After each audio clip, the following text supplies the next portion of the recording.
President Osgood, Board of Trustees, Dean Smith, faculty, family, friends, and most of all, the graduates of the class of 2010 with your green ribbons and all.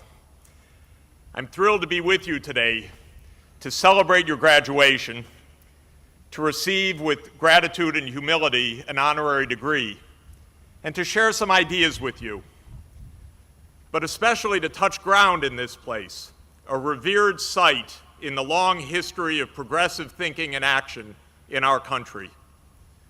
Pull the thread of social justice and economic advance in this country, and much of the fabric comes back to this very special place. When I think about the lives of political leaders in the past decade who led our country into 2 useless wars and a massive economic crisis, I often refer to the immortal words of a great lawyer, Joseph Welch, who remonstrated against the ranting of Senator Joe McCarthy by declaring, "You've done enough. Have you no sense of decency, sir? At long last, have you no sense of decency?" But where did Welch himself imbibe of that decency? Of course, it was here at Grinnell College. When I describe the soaring potential of our age to solve problems of hunger, poverty, and disease, I often turn to the miracle of the semiconductor and the digital age that it has wrought. But where were the first transistors studied, and from where did those studies lead to a new global industry? It was, of course, in the introductory physics course here at Grinnell College, where Robert Noyce, a young student, was enthralled by the new device, which he would then carry to Silicon Valley and from there to the world. And when I describe the potential of public action to solve social problems, to put ethics into practice, I, like all of you, of course, look to the New Deal, to the programs like the National Emergency Relief Administration that inspired all of the progressive public policies that followed. And from where did the New Deal draw much of its inspiration? From the brilliant ideas, amazing administrative capacity, and unswerving vision of Harry Hopkins, advisor of FDR, administrator for the nation, and son of Grinnell College. We are all heirs of the past and stewards of the future. We are shaped by our parents, communities, churches, mosques, temples, and synagogues, and by our colleges, which shape us at the moment of our maturation from students to adult moral agents. You graduates are very lucky to have been shaped by Grinnell College, and the world is lucky for that as well. While I'm thrilled to be here, I can't say that I'm thrilled with the state of the world we find ourselves in today. Frankly, I had hoped and expected better with the turn of the political page last year. But we have found, as I perhaps should have known, that the rut in which our country finds itself is deeper than an individual or a single administration. We are facing a societal crisis, one that will now fall partly on your shoulders, graduates of 2010. Fortunately, you are prepared to shoulder it. My own discipline of economics is sometimes called the dismal science, but I promise to spare you of that today. My message, indeed, is drawn from Welch, Noyce, and Hopkins, that decency, science, and management capacity can fix what ails us. There is no reason for despair, but there is no option for complacency either.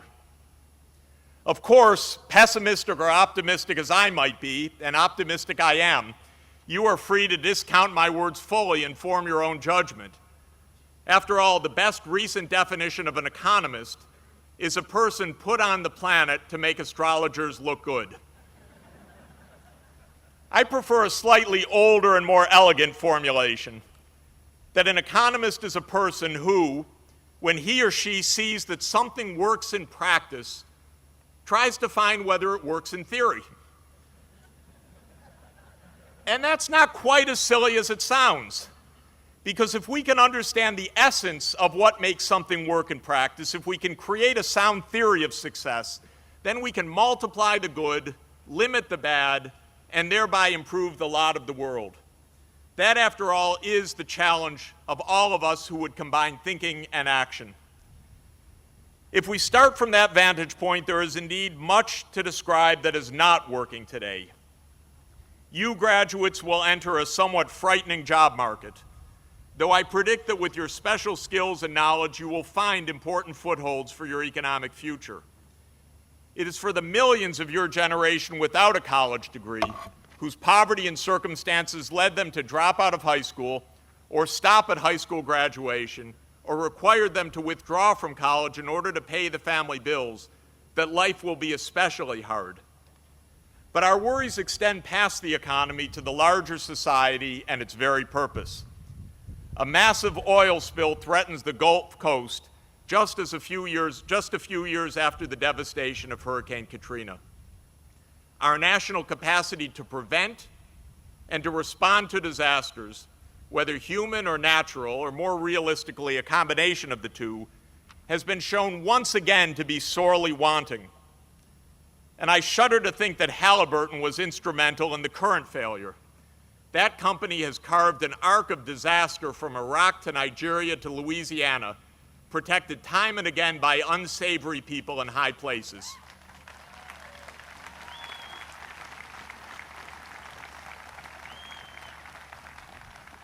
Our worries extend to Afghanistan, where the end of the Bush administration, regrettably, did not put an end to our nation's tragic and wasteful over-reliance on the military. Afghanistan is an impoverished, drought-prone, landlocked country, destabilized by decades of war, suffering from water stress, from a lack of schooling, and from desperately inadequate infrastructure. It is, in short, a country facing the scourge of extreme poverty. Its national income is about $10 billion per year, roughly $300 per person. Yet, America will spend $100 billion this year, 10 times Afghanistan's national income, in a futile and misguided effort to restore order through a military approach. We could raise that country's income tenfold, but instead we will leave it in even deeper rubble. One reason for this tragic blunder can be inferred from the pictures of President Obama and his war cabinet of generals, politicians, and advisors. We don't see one true expert on Afghanistan, on its culture, language, or history within that group.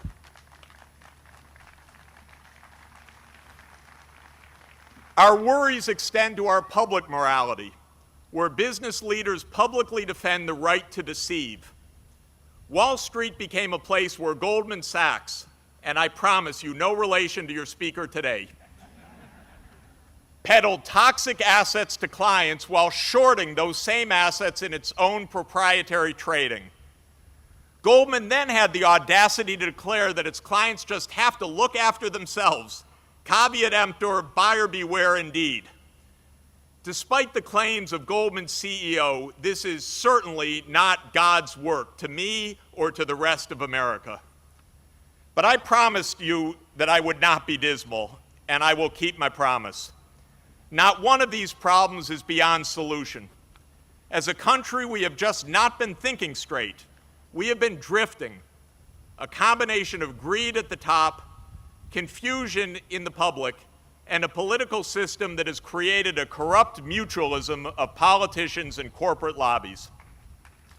In short, we have not been applying Grinnell's triple standard of decency, science, and management capacity.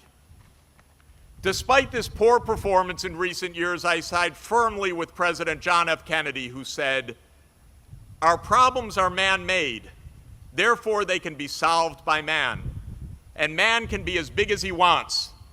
No problem of human destiny is beyond human beings. Man's reason and spirit have often solved the seemingly unsolvable, and we believe they can do it again." And I side with you, graduates of Grinnell College, who are already choosing Kennedy's way through exploring the world in your third year abroad, by joining the Peace Corps, the Grinnell Corps, Teach for America, the One Campaign, the Millennium Campus Network, Unite for Sight, Partners in Health, the Millennium Villages Project, and other efforts by standing and helping Haiti in its urgent relief needs today. I side with you in opposing the Arizona Immigration Code, which commands its policemen to chase down its own residents on the basis of fear rather than cause. I side with you in opposing the Obama administration's policies of holding countless prisoners outside of the country and aggressively denying them their day in court, a shocking repudiation of a standard of justice that goes back hundreds of years and is at the core of our legal and moral tradition.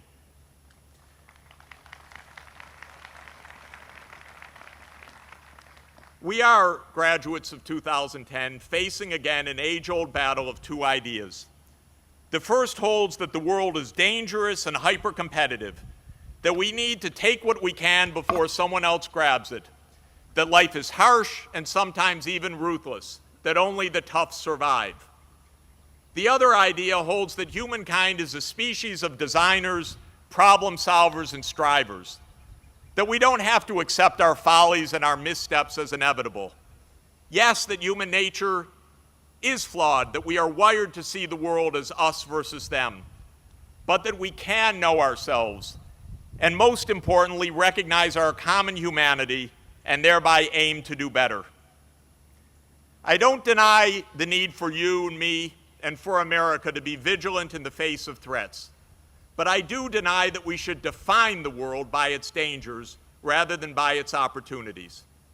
There is, I would assert, an inherent benefit for all of us in choosing the more optimistic course, the one based on a vision of cooperation and mutual gain, what economists would call the gains from trade. When we choose the aggressive or defensive course, we are condemned to spend vast sums merely in opposing others. We are condemned to miss the opportunities for finding mutual advantage, and we become, wittingly or not, reckless gamblers with the fate of the planet, making the spread of war, environmental destruction, and social division all that more likely. We live in a time of resource stringency when conservation and wise use of our resources, natural, human, and financial, will be vital for our survival. It's time to deploy decency, science, and management in the interests of humanity. We now spend and waste much of $750 billion each year on the military, as much as the rest of the world combined, while spending roughly 1/25 of that amount, a mere $30 billion, to combat the diseases, hunger, and deprivation that lie at the root of conflict and instability. Let us invest in peace more than in war. You are the generation that can end poverty on the planet. Take the tools you need and get the job done.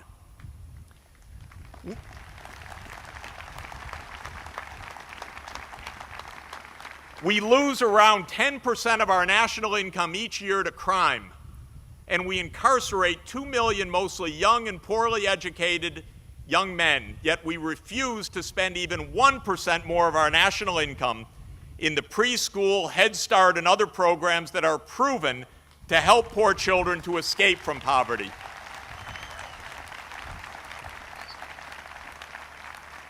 Let's invest in education rather than suffer the blows of crime and the waste of young people that lack the skills for the 21st century.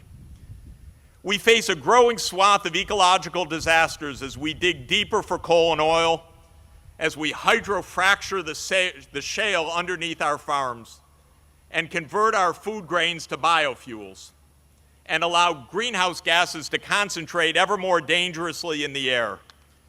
Let us invest a small part of the steeply rising costs to clean up before it's too late in the research, development, demonstration, and deployment of clean energy sources.